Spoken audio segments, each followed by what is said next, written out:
saya di mata kuliah Matematika Diskrit. Nah, pada kesempatan kali ini saya akan membahas tentang materi logika. Logika ini adalah merupakan studi penalaran. Penalaran itu apa? Penalaran menurut Kamus Besar Bahasa Indonesia itu adalah cara berpikir dengan mengembangkan sesuatu berdasarkan akal budi, bukan dengan perasaan atau pengalaman. Nah, sehingga pelajaran logika ini nanti difokuskan pada hubungan antara pernyataan-pernyataan atau statement. Baik, lebih jelasnya mari kita simak pembahasan materi ini. Mudah-mudahan teman-teman bisa memahaminya. Baik, marilah kita bersama-sama untuk membahas tentang materi logika, di mana pembahasan ini bersumber dari bukunya Rinaldi Munir. Beliau adalah dosen program studi teknik informatika, Sekolah Teknik Elektro dan Informatika, ITB. Nah, seperti yang tadi sudah saya sampaikan, bahwa logika ini merupakan studi penalaran, di mana definisi penalaran itu sendiri cara berpikir dengan mengembangkan sesuatu berdasarkan akal budi dan bukan dengan perasaan atau pengalaman. Nah, sehingga pelajaran logika ini difokuskan pada hubungan antara pernyataan-pernyataan atau statement. Nah, coba teman-teman perhatikan argumen di bawah ini. Nah, jika Anda mahasiswa informatika, maka Anda tidak sulit belajar bahasa Java. Jika Anda tidak suka begadang, maka Anda bukan mahasiswa informatika. Tetapi Anda sulit belajar bahasa Java dan Anda tidak suka begadang. Jadi, Anda bukan mahasiswa informatika. Nah, apakah kesimpulan dari argumen di atas valid? Nah, makanya untuk mengetahui hal tersebut, alat bantu untuk memahaminya adalah dengan menggunakan logika. Gitu ya. Nah, mungkin ini ada contoh lagi, misalkan semua pengendara sepeda motor memakai helm. Setiap orang yang memakai helm adalah mahasiswa. Jadi semua pengendara sepeda motor adalah mahasiswa. Nah, itu kesimpulannya valid atau tidak valid itu. Ya, jadi untuk mengetahui hal tersebut, mari kita bersama-sama untuk mempelajari logika. Oke, banyak sekali teorema dalam ilmu komputer atau informatika yang membutuhkan pemahaman logika, seperti di dalam bidang pemrograman, analisis kebenaran algoritma, kecerdasan buatan atau artificial intelligence, perancangan komputer dan sebagainya. Gitu ya. Jadi saya harapkan teman-teman mampu memahami materi ini dengan baik. Nah, bahkan logika sendiri adalah jantung dari algoritma dan pemrograman, teman-teman. Nah, luar biasa ya. Jadi sangat diharapkan sekali teman-teman untuk memahami materi ini. Nah, ini adalah filsuf Yunani Aristoteles sekitar 2300 tahun yang lalu, merupakan peletak dasar-dasar logika. Itu ya. Luar biasa jasa beliau. Baik. Nah, ini kemudian kesimpulan yang telah saya sampaikan, bahwa logika merupakan dasar dari semua penalaran atau reasoning. Penalaran didasarkan pada hubungan antara pernyataan atau statement. Di dalam logika, tidak semua jenis kalimat menjadi objek tinjauan. Nah, jadi perlu diperhatikan ya teman-teman ya. Tidak semua jenis kalimat menjadi objek tinjauan. Jadi kalimat seperti apa yang akan menjadi pembahasan di dalam materi kita kali ini. Oke, baik ya. Jadi kalimat seperti apa saja yang akan menjadi objek di dalam materi kita kali ini? Nah, salah satunya itu adalah proposisi. Nah, di mana pada materi ini akan saya sampaikan yaitu definisi proposisi dan notasinya gitu yang digunakan dalam melambangkan proposisi. Selanjutnya nanti dijelaskan pula cara mengkombinasikan proposisi majemuk dan membentuk tabel kebenarannya. Nah, proposisi majemuk yang lain seperti implikasi, biimplikasi akan dibahas pada pertemuan selanjutnya. Jadi pada pertemuan kali ini kita akan membahas tentang proposisi. terus notasi proposisi, mengkombinasikan proposisi, dan tabel kebenaran. Oke ya. Baik, sekarang kita bahas tentang apa itu proposisi. Nah, di sini definisikan bahwa pernyataan atau kalimat deklaratif yang bernilai benar, true, atau salah, false, tetapi tidak keduanya. Nah, bisa dipahami ya. Jadi pernyataan atau kalimat dia mempunyai nilai kebenaran.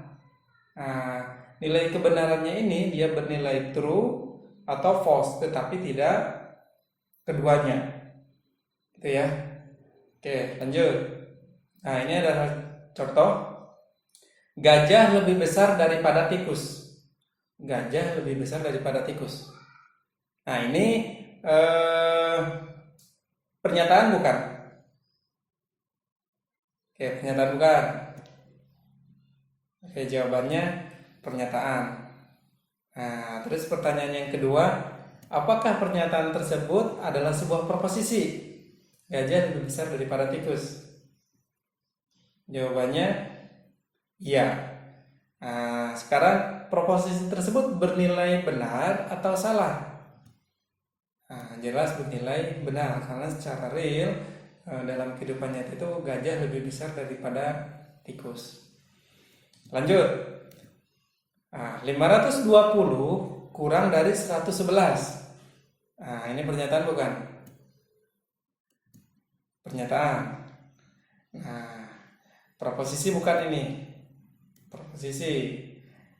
Nah, terus proposisi itu bernilai benar atau salah? Nah, bernilai salah. Gitu ya, bisa dipahami ya. Jadi jelas ini salah. Nah, yang tadi yang pertama itu jelas benar. Gitu. Nggak ambigu gitu ya. Nah, selanjutnya. Nah, ini nih. Y lebih besar dari 5. Nah, ini coba perhatikan. Nilai kebenaran dari pernyataan tersebut bergantung pada Y, tapi nilainya belum ditentukan. Pernyataan jenis ini kita sebut sebagai fungsi proposisi atau kalimat terbuka. Nah, pertanyaannya tadi ini proposisi bukan? Nah, ini adalah sebuah pernyataan akan tetapi bukan sebuah proposisi. Itu ya. Jadi di dalam pembahasan kita hal ini disebutnya dengan fungsi proposisi atau kalimat terbuka. Itu ya, ini sebuah pernyataan tetapi tidak proposisi karena kan kita jelas di situ ini benar apa salah gitu kan kita nggak tahu kan itu gitu ya. Nah, lanjut. Sekarang tahun 2003 dan 99 kurang dari 5. Nah, ini pernyataan bukan? Ini pernyataan. Terus ini proposisi bukan? Ini proposisi. Nah, ini bernilai benar atau bernilai salah? Dan bernilai salah jelas karena sekarang udah tahun 2020 gitu ya. Dan 99 pun lebih besar dari 5. Lanjut. Nah, ini nih. Tolong untuk tidak tidur selama kuliah. Nah, ini pernyataan bukan? Pernyataan bukan? Ini bukan pernyataan, tetapi ini adalah sebuah permintaan. Nah, apakah ini sebuah proposisi? Jelas bukan proposisi. Nah, itu ya. Hanya pernyataanlah yang bisa menjadi proposisi. Nah, ini ya. Jadi yang tadi saya sampaikan bahwa objek yang akan menjadi dalam pembahasan ini adalah salah satunya proposisi. Itu. Lanjut. X kurang dari Y. Jika dan hanya jika Y-nya lebih besar dari X. Nah, ini pernyataan bukan? Jelas ini pernyataan. Nah, selanjutnya pertanyaannya ini adalah proposisi bukan? Nah, iya, karena apa? Nah, karena nilai kebenarannya tidak bergantung harga spesifik X maupun Y. Nah, itu udah jelas itu pernyataannya bernilai benar. Gitu ya. Nah, gitu Itu X kurang dari Y jika dan hanya jika Y lebih besar dari X. Sudah jelas benar ini, gitu ya. Nah, ini ada beberapa contoh lanjutan. Nah, semua di bawah ini adalah sebuah proposisi. 13 adalah bilangan ganjil, benar kan ya? Soekarno adalah alumnus UGM. 1 tambah 1 sama dengan 2. 8 lebih besar. 8 lebih besar sama dengan akar kuadrat dari 8 plus 8. Dan seterusnya. Nah, ini adalah contoh-contoh yang termasuk dengan proposisi. Tuh. Nah, ini ada contoh juga yang bukan proposisi. Jam berapa kereta api Argo Bromo tiba di Gambir? Nah, ini pertanyaan ya. Isilah gelas tersebut dengan air. Nah, ini perintah. X ditambah 3 sama dengan 8. Nah, X lebih besar dari 3. Nah, ini yang hampir sama dengan yang tadi. Ini adalah kalimat terbuka. Nah, kesimpulannya bahwa proposisi adalah kalimat berita. Nah, pernyataan yang melibatkan peubah atau variabel disebut predikat, kalimat terbuka atau fungsi proposisi. Nah, contoh ini nih tadi ya, kayak X lebih besar dari 3. Y sama dengan X ditambah 10. Ya, ini contoh-contoh kalimat terbuka atau fungsi proposisi. Ada juga kalkulus proposisi. Nah, bidang logika yang berkaitan dengan proposisi. Nah, yang ini nih, yang sekarang sedang kita bahas, namanya kalkulus proposisi. Ada juga nih kalkulus predikat, bidang logika yang berkaitan dengan predikat dan quantifier. Nah, ini pembahasan ini mungkin akan berlanjut ke semester selanjutnya, gitu ya. Nah, untuk saat ini kita tentang pembahasan kalkulus proposisi. Baik, lanjut ya ke kalkulus proposisinya. Nah, ini di dalam sekarang membuat sebuah notasi dari proposisi tersebut. Nah, proposisi itu biasanya dilambangkan dengan huruf kecil. Nah, seperti ini ada P, Q, R, S, T, U, V, W misalkan. Itu huruf-hurufnya huruf kecil. Ini contoh nih. 13 adalah bilangan ganjil. Nah, kemudian kita lambangkannya dengan huruf P misalkan. Jadi nanti di dalam penulisan cukup kita misalkan P saja. Nah, Soekarno adalah alumnus UGM, itu Q. 2 ditambah 2 sama dengan 4. Nah, pernyataan itu dilambangkan dengan huruf R. Itu ya, bagaimana membuat sebuah notasi atau dilambangkannya. Pelambangan ya di sini, mohon maaf ini pelambangan. Nah, sekarang mengkombinasikan proposisi. Nah, di sini ada misalkan proposisinya sudah kita lambangkan P dan Q. Sehingga kita dikombinasikan, ya ada pengkombinasiannya ada konjungsi. Nah, konjungsi itu dan. Nah, notasinya P dan Q. Nah, di sini ya. Jadi teman-teman harus memahaminya ini. Ini notasi untuk dan-nya. Nah, konjungsi secara keseluruhannya ini P dan Q. Kemudian ini disjungsi atau gitu ya. Ini notasinya nih. Nah, teman-teman harus paham nih. Gitu ya. Kemudian di sini ingkaran dari P misalkan atau negasi tidak, dinotasinya itu seperti ini ya. Ada juga biasanya nulisnya itu di atasnya gitu misalkan kayak ini nah, gitu di atasnya gitu. Nah, kita pakai notasi seperti ini aja. Nah, P dan Q disebut proposisi atomik. Nah, dia berdiri sendiri. Kalau berdiri sendiri dia namanya proposisi atomik. Nah, dari proposisi atomik ini kita kombinasikan dengan menghasilkan proposisi majemuk. Nah, jika proposisi atomik dikombinasikan maka menghasilkan proposisi majemuk. Nah, ini lanjut. Di sini contoh diketahui proposisi berikut.